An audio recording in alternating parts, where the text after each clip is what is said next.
தர்மம் புரிக்கலாம், தன்னன் துரைக்கலாம், மிகநாடு கல்விக்கலாம். மேவீடு தானாகி கால்நாடி நிற்பதும் மேவிடும் உணர்வே. கண்ணும் கருத்துமாய் என்னும் எழுத்துமாய் காசினி மலர்ந்தையாவும் காயாகி கனியாகி சாராகி சுவையாகி காதல் சுரக்க வைப்பாய். எண்ணங்கள் கோடி எழுந்தாடி உரைநாடி என்னை கடத்தி என்றே இங்கோடி நான் வந்தேன் என் மீது அருநாடி எழுதி குறிதோடி வா. என்னிடம் குடிகொண்ட கண்ணிடம் தென்றலே இன்பக் கொடி மருந்தே. இளையரசி மருவத்தூர் எழிலரசி அருளரசி எனையாண்டு கொள்வதாயே. மண் மீது விளையாடி தன் மீது கொள்வேடி மனிதன் முடிந்த தேவி. மலை மீது சிலை நாடி இலை மீது உறவாடி மணி மீது மொழிதாவு நீ. என் மீது நினைவாடி பெண் மீது குணமாடி எள் மீது கவிபாடி வா. இழையாகும் நிறைவாகி குறையாகும் மறைவாடி இளையாட எழுந்துவா நீ. பண் மீது கவிபாடி பணி மீது கலைநாடி பணி மீது கலை தேடி நீ. பணமாக நிறமாக அதுவாக பொதுவாக பணமாகும் வேண்டாய நீ. என் மீது எழுதாத நூல் மீது எனையாண்டு துணையாகும் நீ. எதன் மீது முறமாகி இதன் மீது முறையாகி எனை காக்க எழுதுவா நீ. உள்ள கருத்தெல்லாம் முறை மீது கொட்டினான் உதவாது என்று விட்டேன். உண்மை கருத்தாகி உயர்வு கருத்தாக உயிரான பாவெடுத்தேன். கள்ள புலன் தன்னை கட்டி கொடுத்தனன் காணாமல் வெளியடைந்தேன். கண்ணியும் கண்ணீர் காலோடி மேல் வைத்து காலத்தை வெல்ல வந்தேன். பல்ல பெரும்பாடி பாவியன் நெஞ்சத்தில் பருவத்தில் உருமாறி நீ. பணியாக தேனாக பரிவானமானாக பண்பெனும் உருவதாக தள்ளை கடங்காமல் தட்டி பறித்து மனம் தருமாறி விழும் முன்னம் தலையான பருவத்தில் சரியான இளமையில் கைநடை போட வைத்தாய். இல்லை எனக்கு நீ வேண்பாடு வரவாழ்வு ஏற்றனல் வாழ்வதாமோ. இறைவினி என்கின்ற இப்பொருள் மெய்ப்பொருள் என்ன நான் அறிவதப்போ. கள்ளு குழந்தையில் தலைவிடுத்தா போல கவலைகளை தொட்டு வந்தேன். தலையூறி கலையாய் கண்ணியும் சொன்னாலே காலத்தை வெல்ல வேண்டும். உள்ள முழங்கிடும் நல்ல நடுநெறி புறப்பட்டு வரவும் வைத்தாய். புலமையை வீசினான் இளமையை பேசினேன் பொங்கு முன் அறந்தருகவே.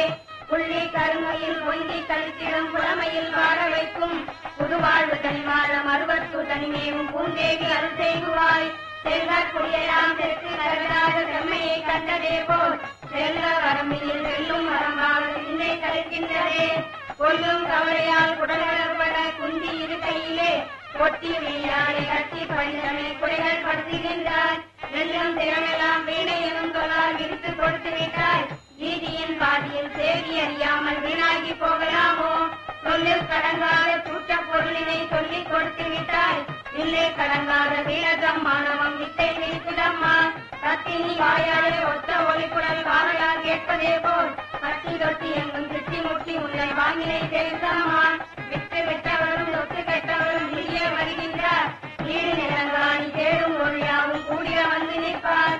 சித்தம் தெரிந்திட வைத்தே அவர்களை செய்திகள் சொல்லுகின்றார். செப்பிட விதைகள் போல அறிவதோ சித்தி அளிப்பவனே. கத்தும் கரையாமல் சித்தம் குறையாமல் பண்பில் நிறுத்திவிடு.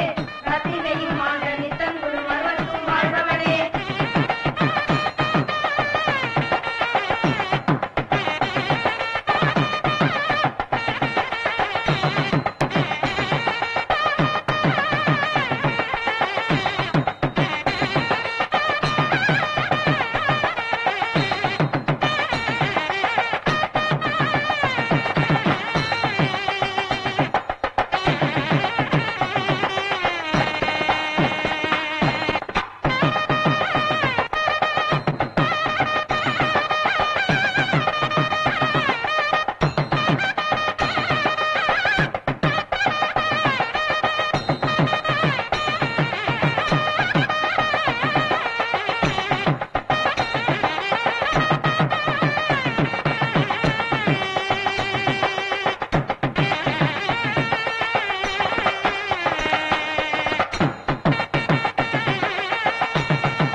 இதோ வந்துட்ட காமாட்சி.